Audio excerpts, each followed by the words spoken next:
For 17 years, the Spanish Fly television show was unlike any other outdoor show. From its debut in 1995, it was apparent this is going to be something special. Jose never really wanted to do, he always called them the Watch Me Fish shows. It wasn't about watching him fish. He always wanted to highlight an aspect of the location or the guide or the local color, we used to call it.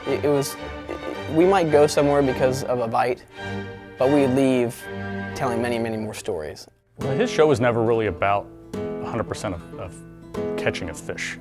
Right? His show was the story. His vision, I think, for his shows, you know, the setup, the locations, the shots that he needed, that off-the-water storyboard to make the show really come to life. It's been copied 1,000 times, but I don't think anybody really had the vision to make it as good as what Jose could do.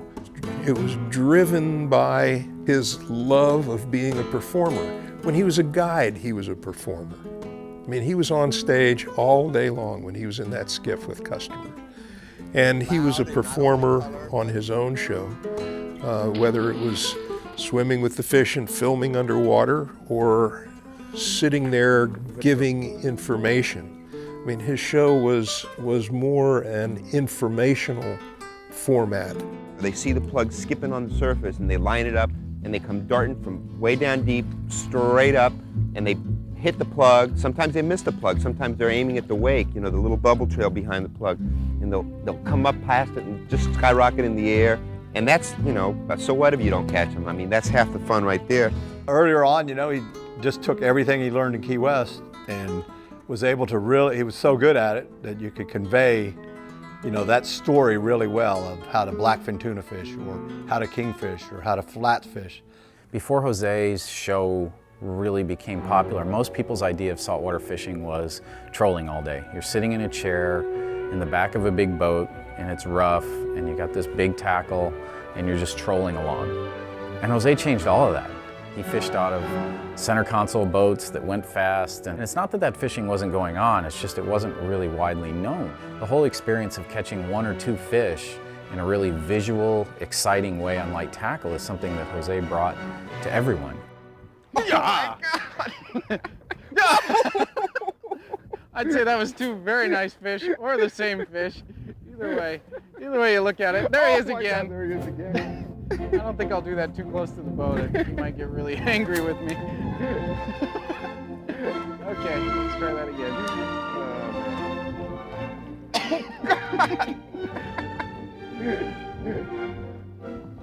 Oh my God, you see that? Look at that big guy. Oh, look at right now! Everywhere you look. Oh my That's a God. nice kingfish. You're scaring me. He scurried. Oh, look at that! Oh, God! Whoa! Oh, boy, did you see that? Oh, wow! Unbelievable! Unbelievable! That was like a wahoo bite. Wow! That was the coolest thing I've ever seen. That was very cool.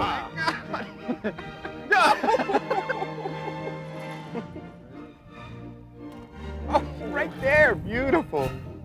Come this way, my friend. Come meet my friend Jose. Okay. Stay.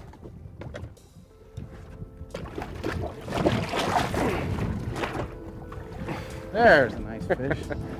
I think I met him probably the first time, it was somewhere in a year to 2 years after I had started with Shimano. And yeah, we were both a lot younger, a lot different, but we both really liked to talk about fishing and we really liked to talk about product and developing products. And Jose had a lot of ideas in his head and I had a lot of ideas in my head. And so one of our sales reps that lived in Florida actually recommended that we work with Jose.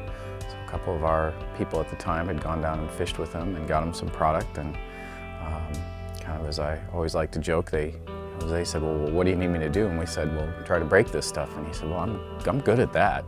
I remember breaking rods in the middle of our living room as a kid. And I was, you know, how are you getting all this free stuff, Dad? They just want me to break it and tell them where it broke and what it did and how I can make it better. And then he'd pick me up and have me bounce up and down on one of the rods, it would break, and he'd say, okay, it broke right here at, you know, Chrissy, how much do you weigh now? All right, that's how much it can stand. Package it up, send it back to him. For me, it changed. You know, I think when Dave started working with Jose back in the day, more as a field tester, a field advisor, it was break this. How do we make this better? They've got through all of that, so when I came on board, you know, building products, you know, I used Jose more of a mentor on how do we take this to the next level? You know, how do we show this to an audience perfectly? Yeah? Wrong. Winding in a bunch. Look at him. Whoa! I can't believe how much line you wound in before that came tight. What is that, the 7.2? 7.2 foot rod? This is an 8. This is an an 8? 8-footer, yeah. Oh shoot, I gotta keep coming. Dude, right in the corner of the mouth. Perfect. Look at that, huh? Come here, guy. You got him? I do. Got him. Come here. There he goes. That's good. Goodbye. Perfect. I got wet. Yeah. My boat got slime. Congratulations, Thank brother. You know, that's the first official fish on this new rod, right? Yes, it is. Yes, it is. I am wet and happy.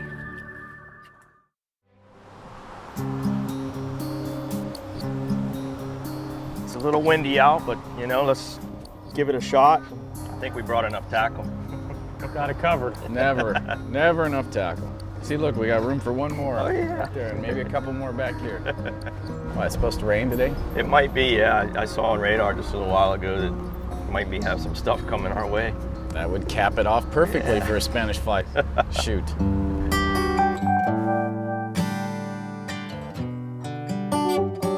When did you start with Shimano, Dave? I started with Shimano 25 years ago this January. And Jose was already on board when you, just in a field testing capacity? Yeah, like I said, he started that. I couldn't remember if it was that year or the year after. So it was either 88 or 89 that he started with us as a field tester. We didn't have many saltwater products back then. We only really had like TLDs and The bait runner, I think? we had bait runners. Well, I remember because when we introduced the bait runner, it had graphite spool, and Jose kept breaking all the graphite spools, and because he was so good at breaking things. So he made us change that to an aluminum spool. That was one of the earliest changes he ever made us do. Oh! When I started my guiding career a long time ago, I was lucky to get in with the Shimano family first, actually. You know, I met Toyo Shimano, and we got to be buddies, and you know, he brought the family down, and we fished right there in Key West Harbor. Through that association that I became a field tester for Shimano, and you know, we really tested a tremendous amount of tackle some 25, 26 years ago in Key West Harbor. Oh, look at this! God almighty! That's a fabulous barracuda. That is a big old... And I've caught some kudas. That's the biggest barracuda That's I've a caught. big old good one. He is a big one. Jose really meant more to Shimano than is very easy to describe. He was a hero to a lot of us. We're a fairly young company. I mean, he was a hero for all that he's accomplished in fishing, for all of his knowledge about fishing. Not only was Jose a very good friend of the people at Shimano, but Shimano really wasn't that well known. So owe a lot of their success to the fact that Jose took the time to really promote that stuff. I would say 20, 25 years ago, we were probably nothing in the saltwater scheme. And I know throughout the years with his involvement with Dave Pfeiffer, kind of collaborating on ideas, you know, different fisheries, we need these designs or these reels, or we need the product to do, you know, these different applications, and they really pioneered the saltwater market for Shimano and, you know, created all these fantastic products that we have today. Are we on the spot hose? Yes, we are, Dave. You may drop. Try to be serious with me now. We still on it, hose? I'm just asking if I should still be jigging or not. Yeah, I'm marking fish like crazy, bro. They're everywhere. And that's another thing about fishing with friends is you know, you always have this ability to make fun of one another or mock and ridicule what the other's doing. And you know, there's always the antagonistic part of fishing with friends where you're, you know, each jabbing at each other. There's a mocking and ridiculing part. And then there's also the gloating part when whatever the guy's mocking you for succeeds. It's given an awful lot of staccato tail beats, you know? What kind of tail beats? Staccato? If you say it real fast, usually people don't pick up on the fact that you said it wrong. Oh my God, look at the size of that red snapper, my Pfeiffer! Yeah. Oh my God! Whoa, doggy! I knew he was coming up different, you know what I mean? Floating up high. Look at that guy. Golly! Dude, that's awesome! My favorite part of the trip, this fishing with Dave, is that red snapper. I mean, hello, I'm Cuban, you know, and for Cubans, a snapper is a prized thing, you know, and to catch a snapper, a red snapper, especially down here where they're not that common, you know, on an artificial lure, on a little light outfit. That is spectacular. I don't know what I have here. But I don't think it's this. No.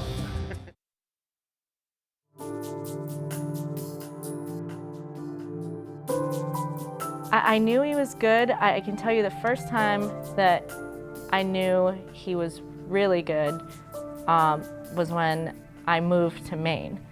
And I was 13. It was 8th grade.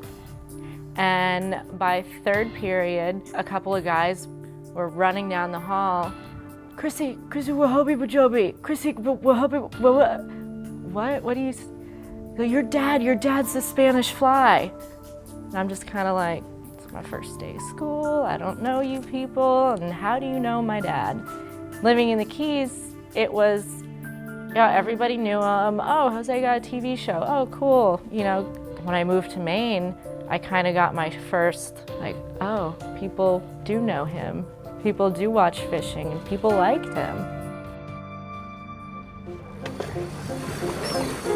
That worked. See him busting out there? Oh, missed this one. We're gonna run after it.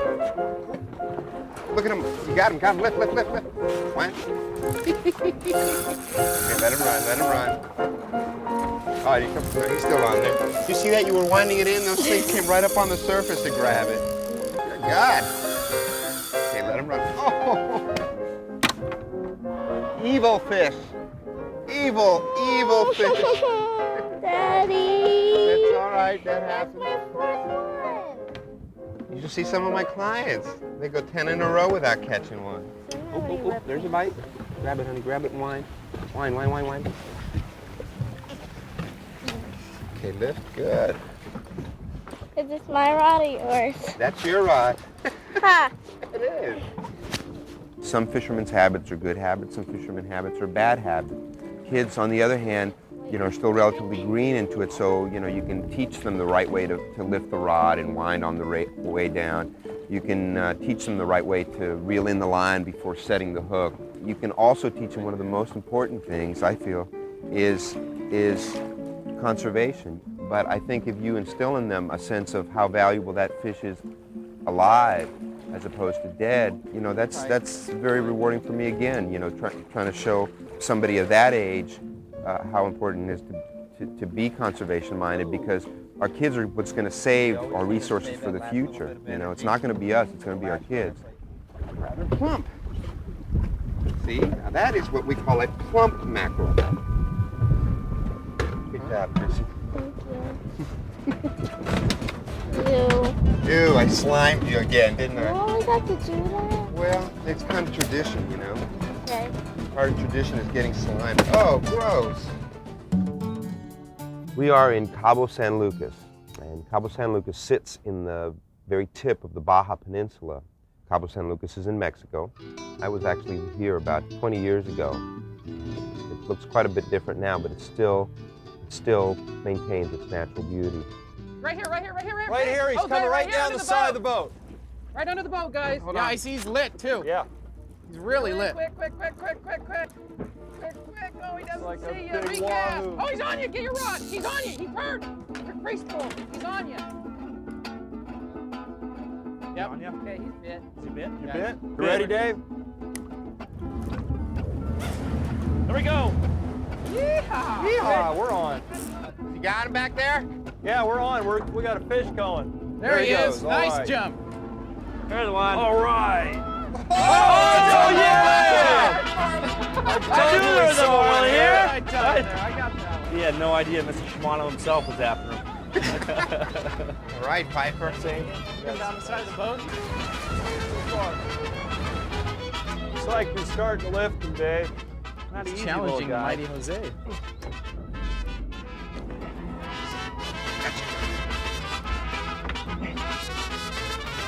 All right. All right. Yeah. Perfect hookup, Pfeiffer. Hey, thank you. Perfect. Look at that. Right. All right. One more time, my brother. Good job. Nice fish. Bye-bye. Good fella.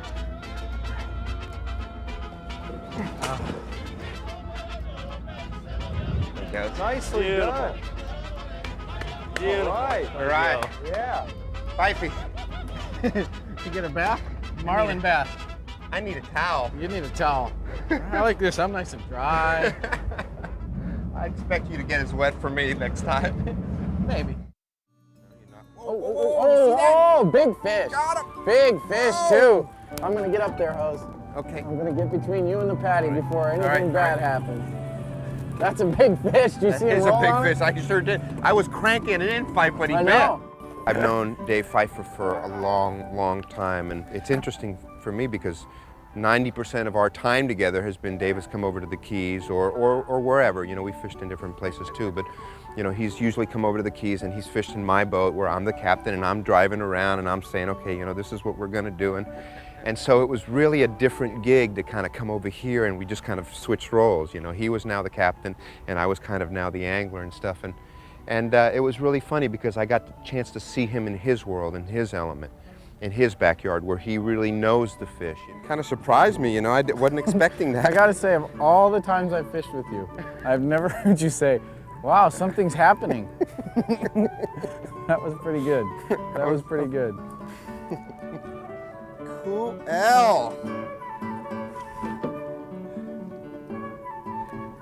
A Pacific yellowtail. I feel very happy right now. Yeah. Nice one. Beautiful fish, huh? Cool, man. Cool. Hi, little guy.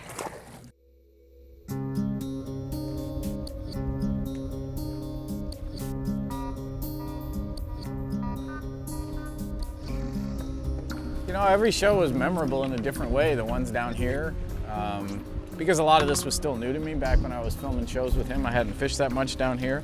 But I think it was really memorable just in general for him to come to California and fish California style. That made a big impression on a lot of people, that he would come and do that, you know, and not try to do it East Coast style, but just that he came out and spent all that time and fished in small boats. And I know a lot of people talked to me for years about how cool they thought that was because nobody ever comes to the West Coast to shoot TV shows. Everybody wants to be on the East Coast. And he did a lot of shows out there and people really, really liked that. Ooh, there's another nice pop. There's a fish. Uh-oh. Don't lose them. It's gonna go on the anchor rope.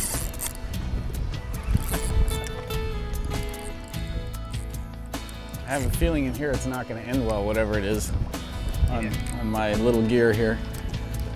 I would guess it's a jack. No, I saw a little color there. not Jack. Yes, Jack. Yes, it's a jack. Yes. Nice jack. Ooh. He was just one of us, man. He was our friend. He was our mentor, our hero.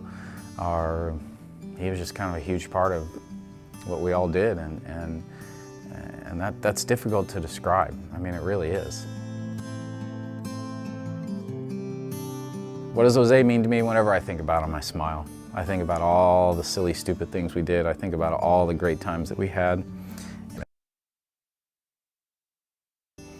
Are awesome. He's provided me with memories that can just fill hours. Trophy on a windy day, right there, baby. Light gear, Jack.